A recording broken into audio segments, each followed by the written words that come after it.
अस्सलाम वालेकुम नाजरीन, मैं हूं आपका होस्ट राजा शहजाद हमीद और मैं हूं आपकी होस्ट हुमैरा नसीम। आप देख रहे हैं FB न्यूज। नजर डालते हैं आज की ताजा हेडलाइंस पर।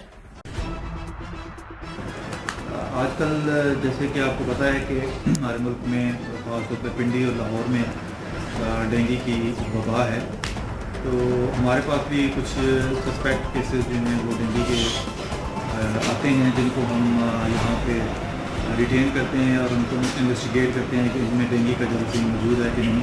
तो इस वक्त तक हमारे पास कोई 18 केसेस जो हैं इस माह में मुश्तबा केस आए जिनको हमने एडमिट किया, और उसमें तकरीबन 8 केसेस ऐसे हैं जिसमें डेंगू का जरासीम पाया गया।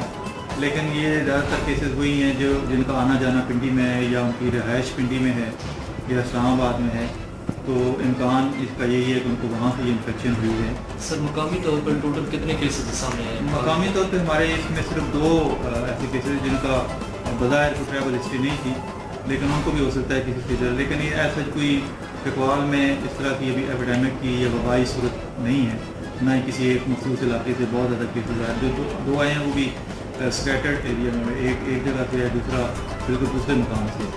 तो इससे लगता यही है कि ये केसेस जो हैं बाहर से पिंडी और इस्लामाबाद से जहाँ पर ज़्यादा केसेस की तादाद है वहाँ से ये हो गई है। जहाँ से केस आए हैं वहाँ पर महकमा मसीहत की जानब से स्प्रे वगैरह जो हमारे पास केसेस आते हैं इसकी फिर हम जो हमारी ज़िले इंतज़ामिया हैं और CO हेल्थ साहब हैं उनको हम डेली एक रिपोर्ट जारी करते हैं, और उनकी जो टीमें हैं वो उनके घरों में जाकर और मज़ीद केसेस के बारे में भी तहकीक करते हैं कि कोई और बुखार के केसेस नहीं हैं, और उनके घरों में और इर्द गिर्द घरों में स्प्रे का इंतजाम किया जाता है, जो एक SOPs हैं डेंगू कंट्रोल पंजाब।